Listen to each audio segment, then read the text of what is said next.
সংবিধান সংস্কার পরিষদের জন্য সরকার দলীয় সংসদ সদস্যদের শপথ না নেওয়ার সিদ্ধান্তকে সঠিক বলে মনে করেন আইনমন্ত্রী মোহাম্মদ আসাদুজ্জামান। সচিবালয়ে প্রথম কর্মদিবসে এমনটা বলেন তিনি।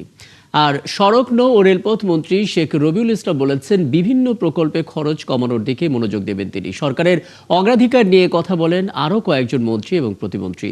সে খবর জানাচ্ছেন সহকর্মী সাজিদ সরকার। মন্ত্রিসভার বৈঠক শেষে বিকেল ৫টার দিকে মন্ত্রণালয়ে আসেন স্বরাষ্ট্রমন্ত্রী সালাউদ্দিন আহমদ। তাকে গার্ড অফ অনার দিয়ে সম্মান জানানো হয়। এ সময় উপস্থিত ছিলেন ডিএমপি কমিশনার, সচিব সহ বিভিন্ন পর্যায়ের কর্মকর্তারা। পরে তিনি জানান, অতীত দেখে নয়, সচিবদের মেধার ভিত্তিতে মূল্যায়ন করা হবে। কার কি অ্যাফিলিয়েশন আছে সেটা আমরা দেখব না, আমরা মেরিট ভিত্তিতে সবাইকে যাচাই করব। ২৪-এর মানবতা বিরোধী অপরাধের বিচার চলবে। সংবিধান সংস্কার পরিষদের জন্য শপথ না নেওয়ার আগের অবস্থানই বহাল থাকার কথা বললেন আইনমন্ত্রী। মানবতা বিরোধী অপরাধের যে বিষয়, আইন তার নিজস্ব গতিতে চলবে। আইন তার নিজস্ব গতিতে চলবে, আমরা সেভাবেই দেখব। তবে আইনের যদি কোনো অপব্যবহার হয়ে থাকে সেটাও আমরা দেখব। দ্বিতীয়ত হলো, আমরা যে শপথ নেইনি, কেন নেওয়া হয়নি সেটা দলীয়ভাবে দলীয় মুখপাত্র গতকাল ব্যাখ্যা করে দিয়েছেন।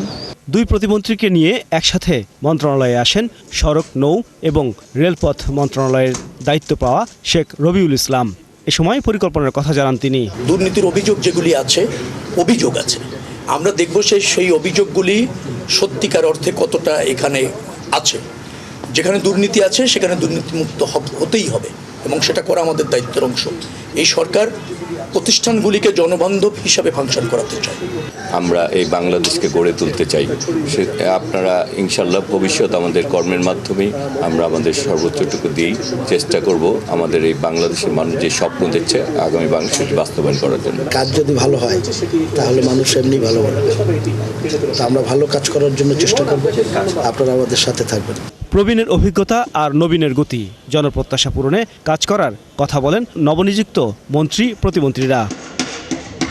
সাজিদ সরকার, ৭১, ঢাকা।